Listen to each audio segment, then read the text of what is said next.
much. I am gathered here today with some of my favorite people, educators, teachers, people who serve our children. Becky, thank you for that wonderful introduction.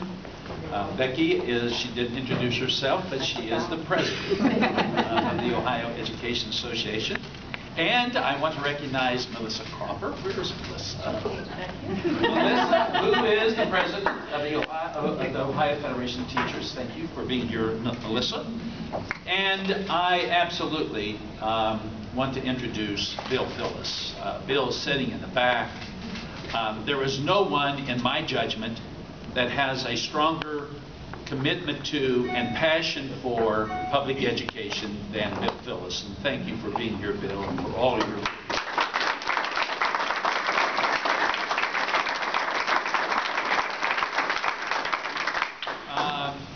there are many members of the education community here today, and some are members of the Ohio State School Board, and we're happy to have them here.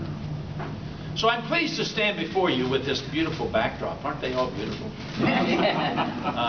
This wonderful backdrop to talk about a topic that has been important to me throughout my political career, and that is K through 12 education. And I want to share with you briefly why it's so important to me. I was the first in my family to be able to go to college. And like so many Ohioans, I can absolutely, truthfully say, without any hesitation or mental reservation, as they say, that my teachers had this incredible influence on my life. And I see my wife Frances sitting back there, and I think she would say the same thing about her life as well. We have been privileged to have been taught by people who cared about us, people who encouraged us, people who supported us. And you know, my teachers believed in me, and they encouraged me, and they pushed me. I want to give you some examples. My first teacher was Mabel Keller. She taught 4 classes in a one-room school. I remember her saying to me when I was just a little kid, "Teddy, I wish you were my little boy."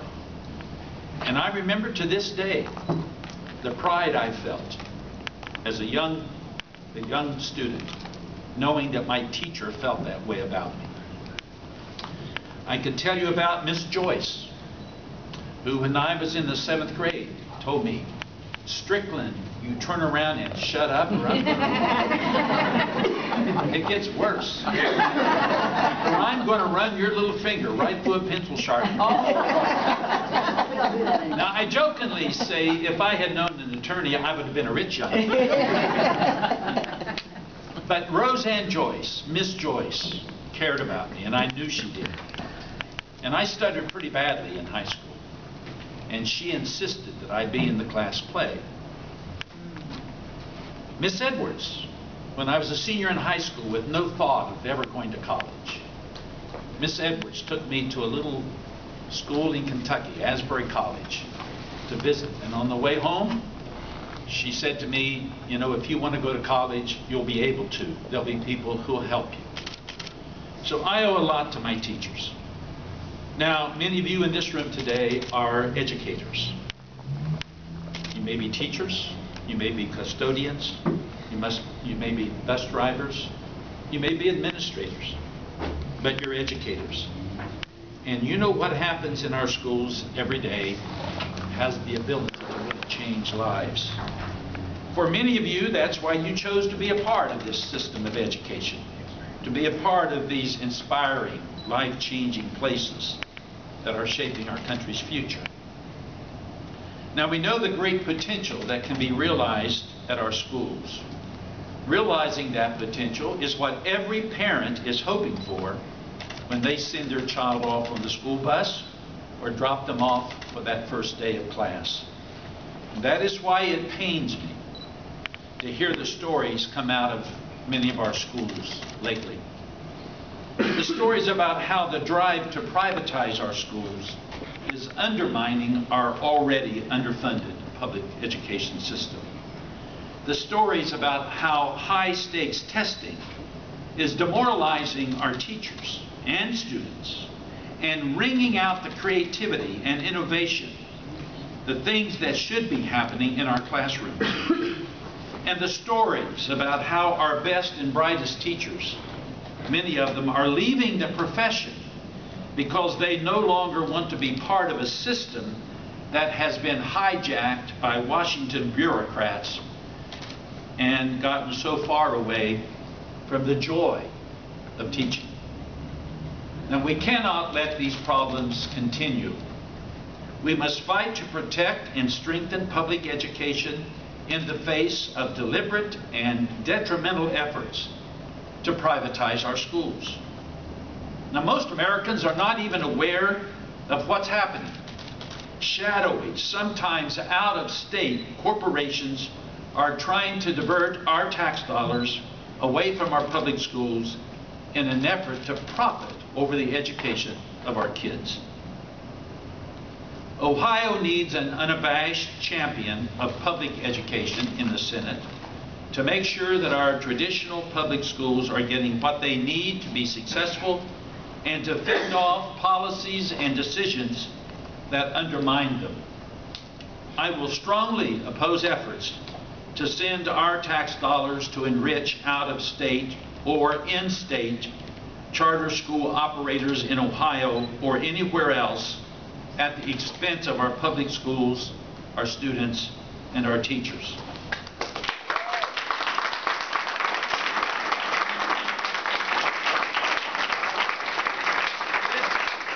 It troubles me, and it should trouble every Ohioan, to know that Ohio is known as the wild, wild west of charter schools.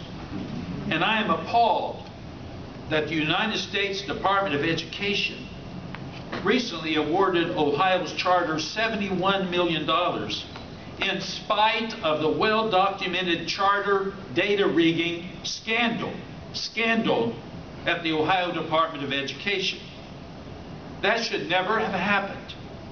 I and other champions of public education in Ohio spoke out against this decision that would have propped up Ohio's failing charter schools. Fortunately, the Department of Education recognized its indefensible action and pulled back the award. But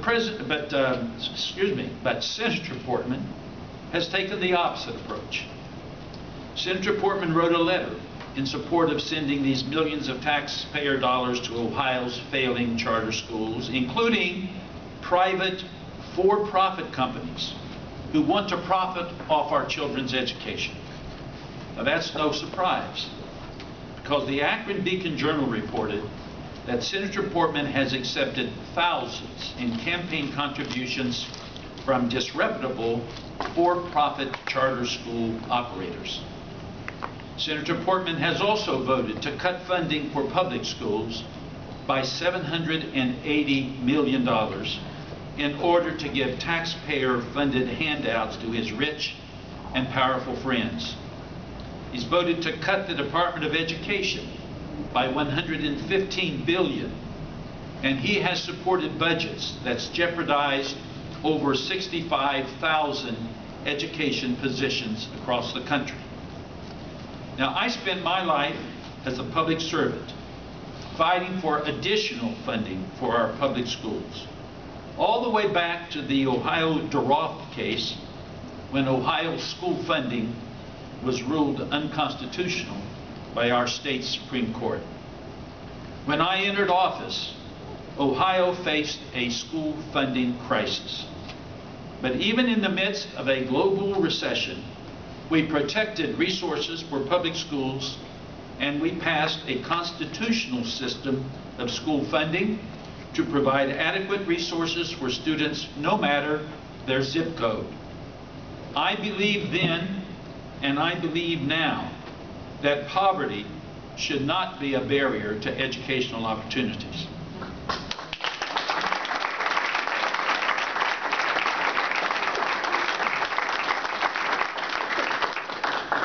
Under my administration, Ohio schools went from 27th to 5th best in the nation. And we did it all while balancing every budget. That commitment to public education and fighting for our schools and teachers is exactly the same effort I'll bring to the Senate. I also believe that our schools should bring out the best in everyone. Teachers want to teach. Learners want to learn. But excessive, oppressive testing is stifling both. As I travel the state and spend time with parents, educators, and students, I hear about the toll high-stakes testing has taken. And I hear a plea for help.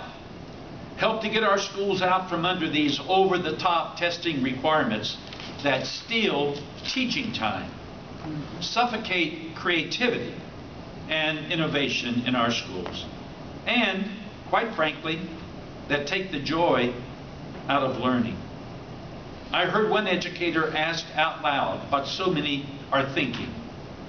Are we now teaching for the sake of testing, or are we teaching for the sake of learning?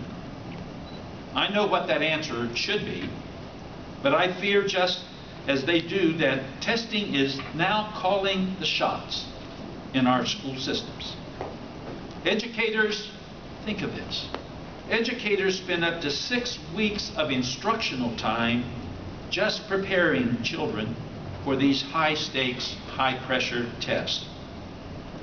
Another educator remarked that teachers are now forced to act more like statisticians, tallying test scores, rather than being the teachers they want to be, teachers that connect students with students and bring out the best in them. Now, even worse, tests are being required and, quite frankly, change from year to year. Schools and teachers, of course, put a lot of focus on the outcome of tests because their ratings, their jobs, and whether a child moves to the next grade level are on the line with these high-stakes tests, and they are now tied to teacher evaluations and student promotion. It can't keep going on like this, my friends. Our teachers are under undue stress. Our children are under undue stress. Our parents are at their wits' end as they witness all of this. It must stop.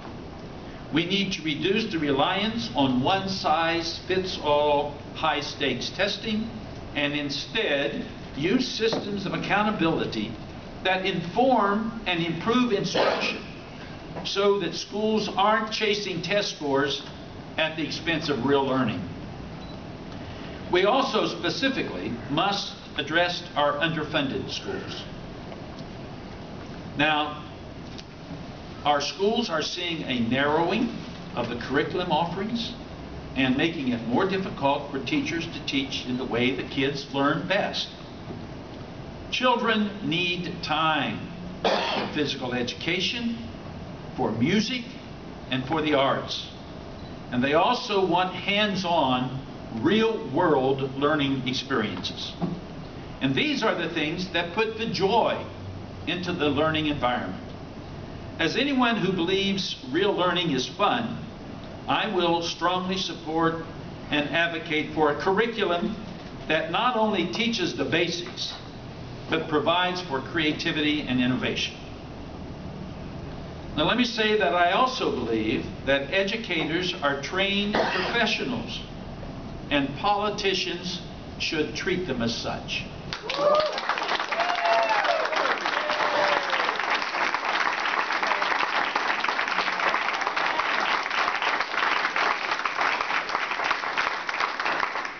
I thought you would like to. You know, education took a huge hit in the 1980s when A Nation at Risk was published. And as a result of that, the narrative about education changed. And that's when the national vision to give all children an equal opportunity to an adequate education changed to reaching the position of #1 in the world on international achievement tests. That's when we started being brainwashed about bad teachers and the need to close rather than improve failing schools and to replace them with models found in the private market. Finally, after nearly 35 years, teachers are beginning to recognize that from the day of that report to this, they have been set up to fail.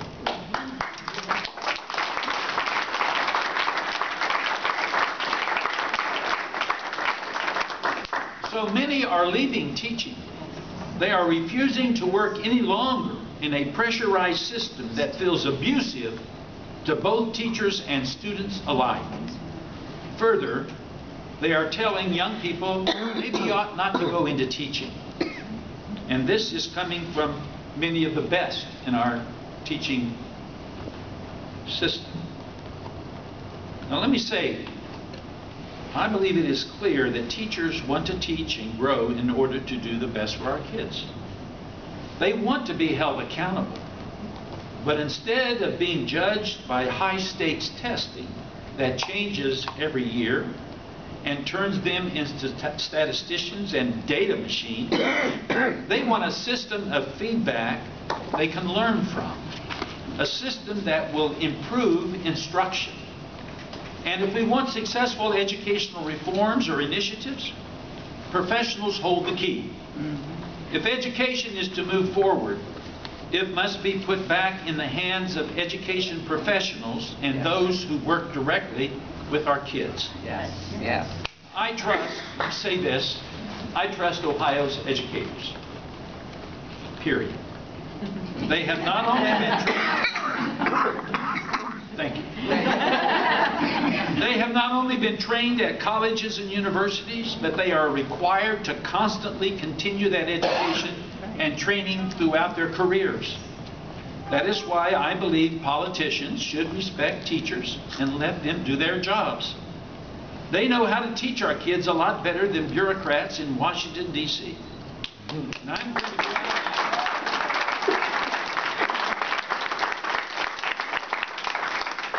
And I'm going to go out on a limb here and say that parents in Ohio also want teachers making decisions about their kids' learning instead of D.C. politicians or bureaucrats.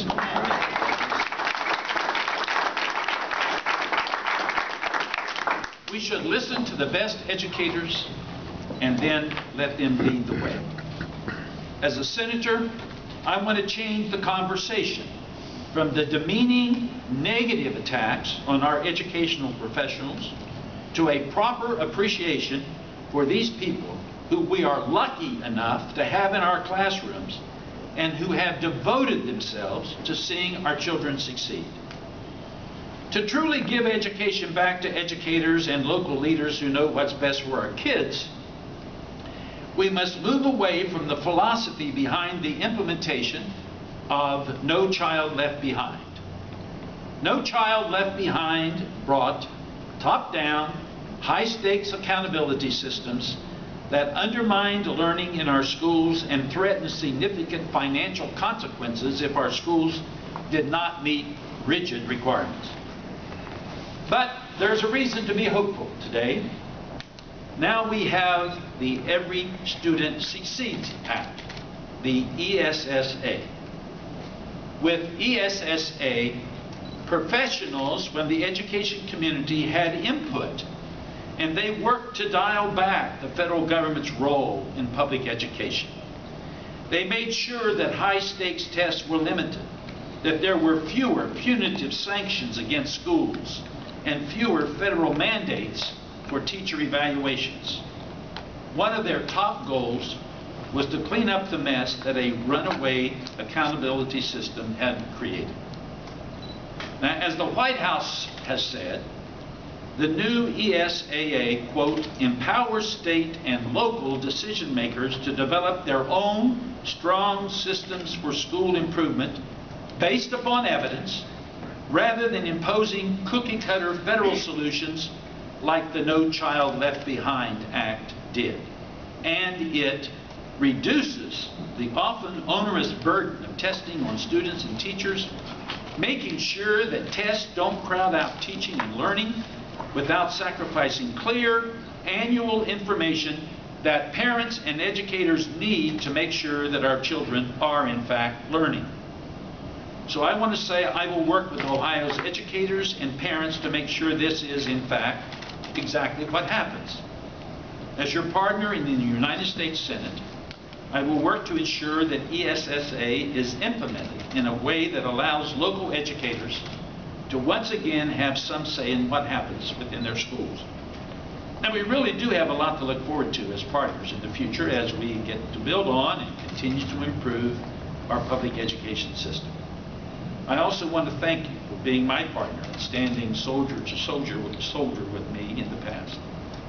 Together we've accomplished a lot for public education, and I know together we can accomplish more. And finally, I want to take a moment to acknowledge the educators in this room for what you do every day. Ohio's children are benefited from your good work, and I want to thank you for that. The fact is, you deal with a lot more than just educating kids. You help them in their times of greatest stress and need, because that too is a part of helping children reach their full potential. I heard a story about the little boy taking food out of the cafeteria trash can and slipping it into his pockets. When he was caught, he explained that he was taking it for his 3-year-old sister. She was at home and she was hungry. And I heard about the custodian who was at school one day when there was a large snow and school had been closed. No one was there except the custodian, except a little boy showed up at the door. This happened in Lawrence County. The custodian said, "Well, Sonny, you don't need to be here today because it's a snow day. School's closed." And he said to the custodian, "But aren't we going to eat?" Bus drivers have these stories too. That's why they carry nutrition bars on their bus for kids to pick up as they move back to their seats, paid out of their own pockets. Many teachers do the same thing. So I want to thank you. Because of you, education has the awesome power to change and improve lives for so many Ohioans, just as it changed my life. And that's why I've always fought to make sure that working people have the same kind of public education opportunities that I had. Education offered me a pathway to opportunities that I never could have imagined. In the Senate, I pledged to you that I will never stop fighting until every Ohioan has the same chance to receive a quality public education and to achieve their full potential as well. Thank you for being here. Thank you for listening to me.